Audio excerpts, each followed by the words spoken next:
My name is Luke Hendricks. I sing in a band called Teenage Halloween. We're a queer power pop band with really gritty vocals and loud guitars. We're at South by this year doing a bunch of showcases, played Smart Punk, played Don Gio, did the Academy Fight Songs one. We've been on the road for like a week. It's been really good time. We've been playing with great bands. We're privileged to be amongst such good people. Austin's been great to us.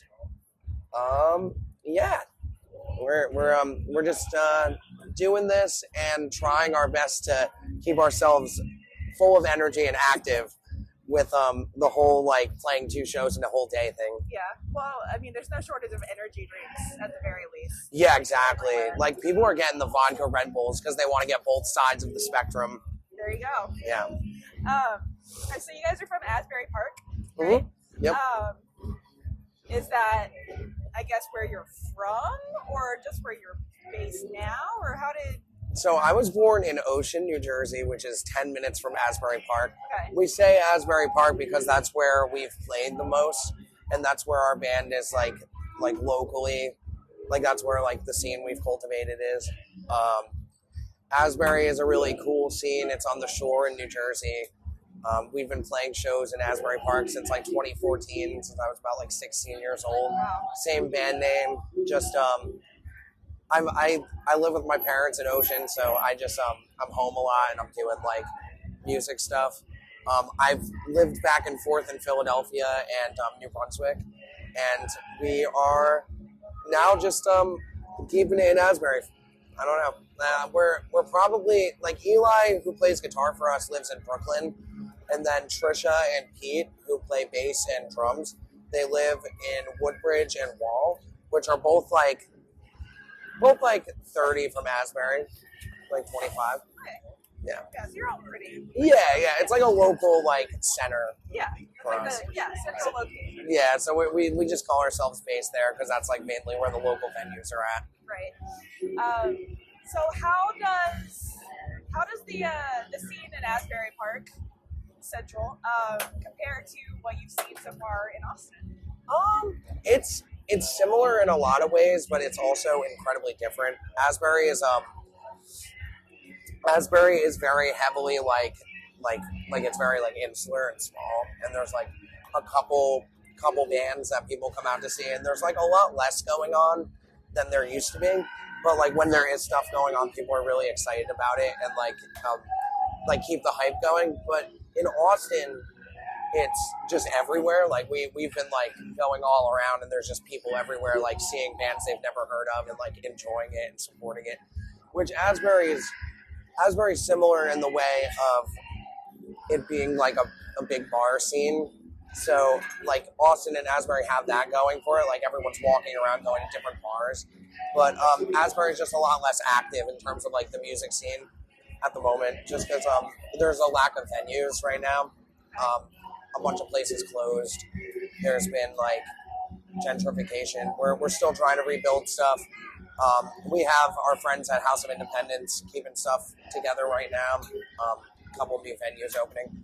Well, Austin is cool though because you get one at every block, which is awesome. I mean, I love Austin. I mean, I went here on tour, not at South by, and it was still great.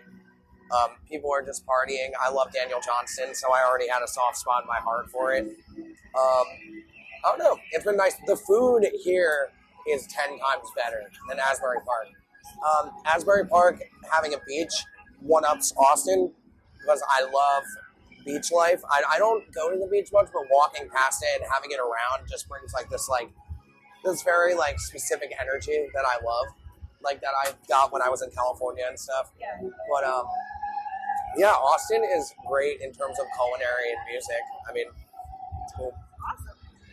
Thank you for the nice things to say about us. So what are you hoping to get out of South by while you're here?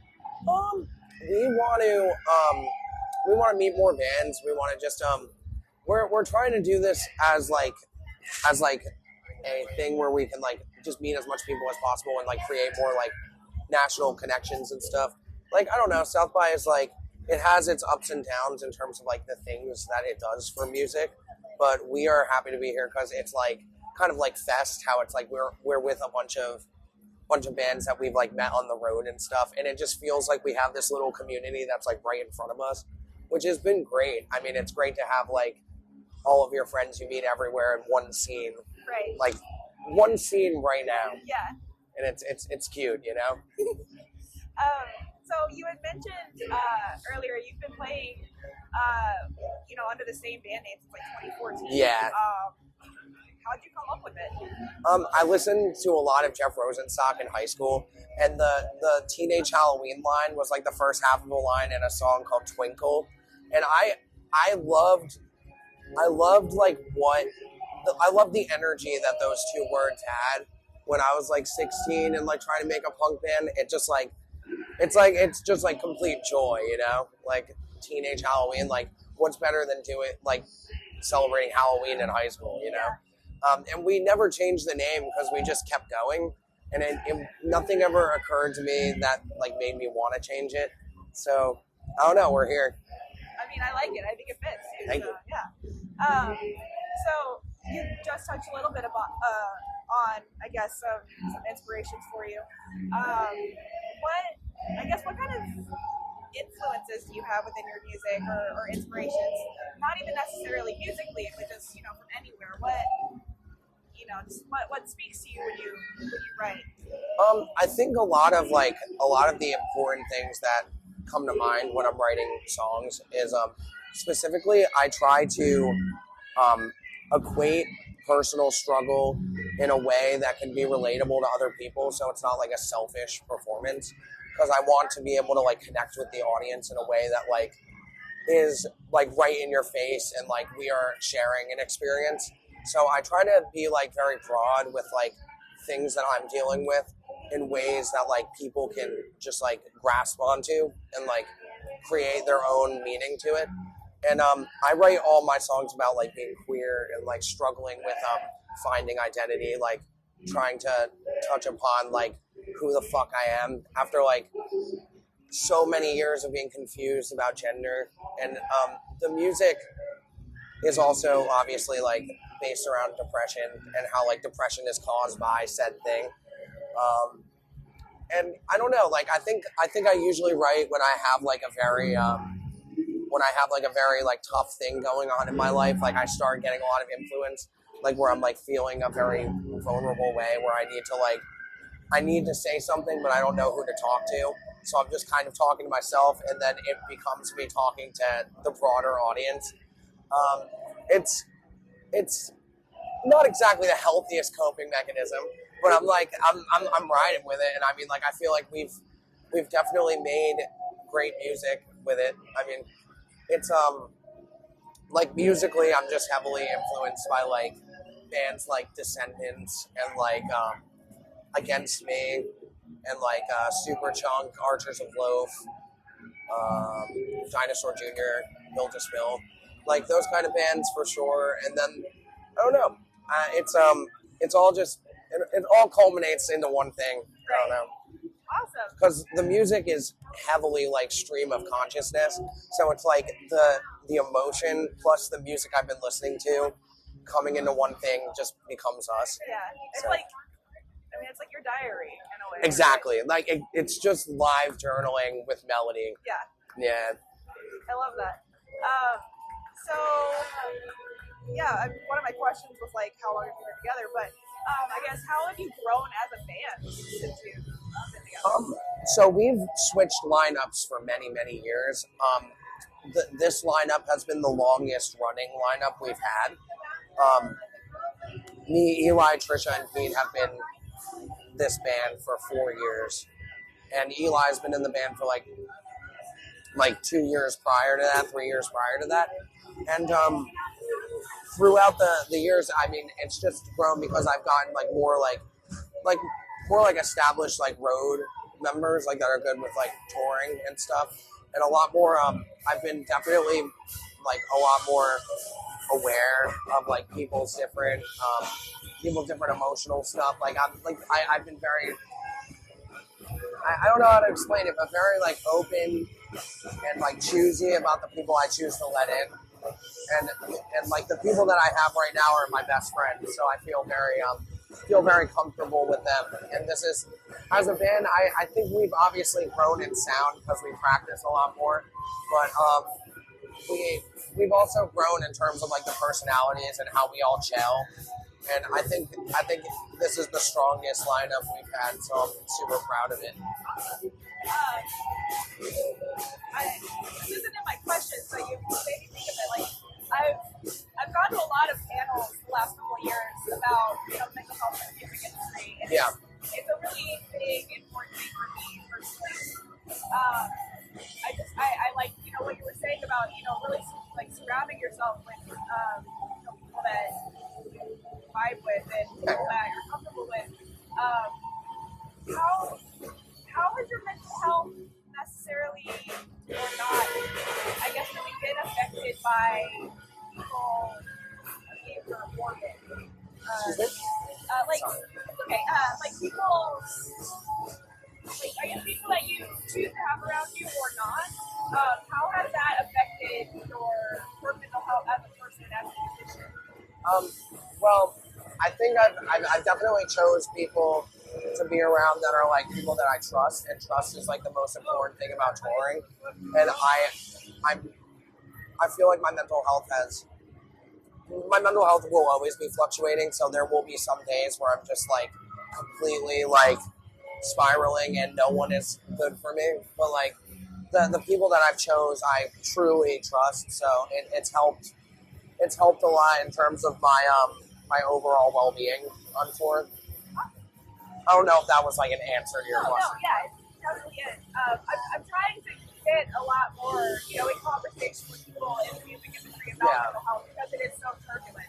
Yeah, like I would say like when I need, like the fact that I am allowed to take a break from people without getting any scrutinizing is a very healthy thing about the band for me, where I can just like walk off and do my own thing, because I have slight breakdowns sometimes on tour. I have like anxiety not being at home. So everyone's super understanding of that, and it's like really helped like my output, because I've been able to know that like my best interest is in mind with the people that I choose to be around. So awesome. I'm glad that you have that. Yeah, no, it was a long time coming. I mean, we've been working on it, but it definitely, and like nothing's perfect because we're a fucking punk band playing in bars like this. Right. And so, it's never been more ideal than it is now. Awesome. Speaking of touring, do you have any like tour rituals that you or anyone else in the band like has to do when you're like about to play a show or when you're about to go on the road? Oh, I drink a lot of water.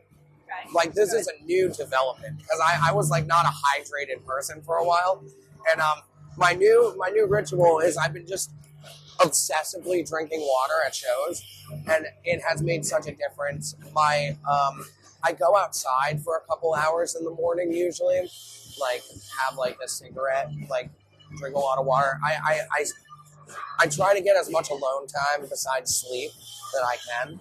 So I don't know. The others would have answers for their rituals, but we all have our own private stuff that we do to like make this thing happen. Yeah, I think that's a ritual in and of itself, right? Yeah, exactly. Like I just for me, it's like as much isolation as I can in a healthy way. So. And then I guess last question, because we're getting on in time now. What are your future plans? Do you have anything coming out soon, or we just finished recording a record, and we're really proud of it. It's we recorded with our friend Joe, who's in Hopalong and Algernon Cadwallader. He like helped out with producing all that stuff. We don't have any timeline yet, but we're just finishing it up and getting it ready. We're going to be touring in the fall, like a full US thing. Trying to figure out some stuff there. In the summer, we are going to be pretty like low key, and we're trying to like just get hyped and ready to do what we're doing. This is like the bigger tour on this side of the year, and then next month we're going to go to Snoop Fest in Lansing. We're going to play with some cool acts like Quelle Chris. Weekend Friends, a bunch of awesome bands there. And then we're doing Kuza in May in Montreal, doing a tour around that. That should be fun. Yeah, I mean, we're kind of like planning things as we go, which has like been really good because we're all just like, we all got busy lives, but we're trying to make this our life, and it's like kind of hard to manage, but I don't know. We got a lot going on.